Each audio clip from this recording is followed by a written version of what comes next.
warahmatullahi wabarakatuh. Alhamdulillah, salatu wassalamu ala asyrafil makhluqin wa ala alihi wa sahbihi ajma'in. Amma ba'd. Bismillahirrahmanirrahim. Kitaban anzalnahu ilayka litukhrijan nasa minadh-dhulumati ilan-nur bi-idhni rabbihim ila siratin azizil hakim.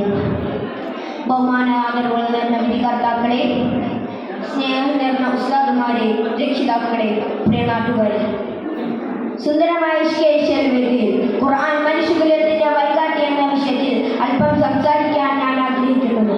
അതിന് തൗഫീഖ് നൽകിയ നാഥന്റെ സർവസ്തുതിയും അൽഹംദുലില്ലാഹ്.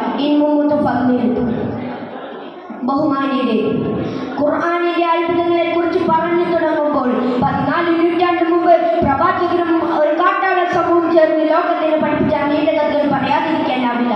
അപരിഷ്കൃതരും പരുക്കൻ പ്രകൃതക്കാരുമായിരുന്നു ഖുർആനിന്റെ പ്രഥമാഭിസംബോധകർ.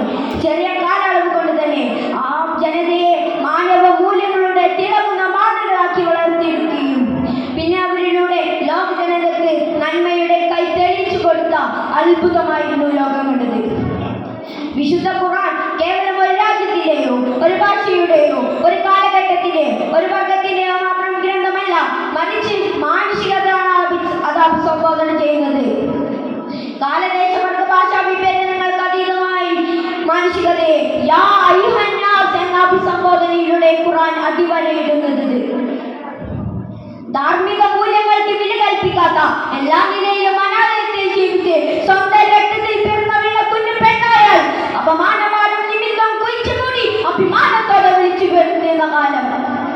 അയൽവാസിയുടെ വീട്ടിലേക്ക് തന്റെ ഓട്ടം കടന്നാൽ അതിന്റെ പേരിൽ വർഷങ്ങളോടെ യുദ്ധം ചെയ്ത യുദ്ധഭോഗ്യമാരായിരുന്ന ജനത താൻ മരിച്ചു കഴിഞ്ഞാൽ തന്റെ കുഴിമാടത്തിന്റെ മുകളിൽ കുഴിച്ചു വെച്ച മുന്തിരിവള്ളികൾ തുരപ്പിക്കൊണ്ടിരിക്കുന്ന തന്റെ അസ്ഥിപാത്രങ്ങൾക്ക് മദ്യത്തിന്റെ ലഹരി പകരുമെന്ന് പറഞ്ഞിരുന്ന ജനത സാമൂഹികമായും രാഷ്ട്രീയമായും സാമ്പത്തികമായും ലേഖനേശം നന്മകളില്ലാത്ത ജനത ജീവിതത്തിൽ അടിപിടിയും പെണ്ണുപിടിയും കള്ളുകുടിയും മാത്രം ലക്ഷ്യമാക്കുകയും അതിനു വേണ്ടി എന്താ നീതിയും എന്താ ക്രമവും എന്താ ശ്രീലിയും വിളിച്ചു പറയാൻ തൃപ്തരായ സമൂഹത്തെ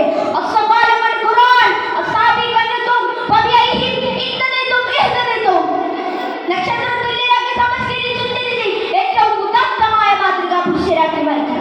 ബഹുദൈവത്വം തച്ഛന്നമായ അനാചാരങ്ങളും ഓരോ നാട്ടിലും വീട്ടിലും കുടുംബങ്ങളിലും എണ്ണമറ്റ വിഗ്രഹങ്ങൾ ഉണ്ടായിരുന്ന സമയം എണ്ണമറ്റ വിഗ്രഹങ്ങളെ ചുറ്റിപ്പറ്റിയുള്ള അനാചാരങ്ങൾ നിഷ്കാസനം ചെയ്യുന്നതിന് ഖുർആൻ സ്വീകരിച്ചത് ഏറ്റവും ഉദാത്തമായ മാർഗമായിരുന്നു.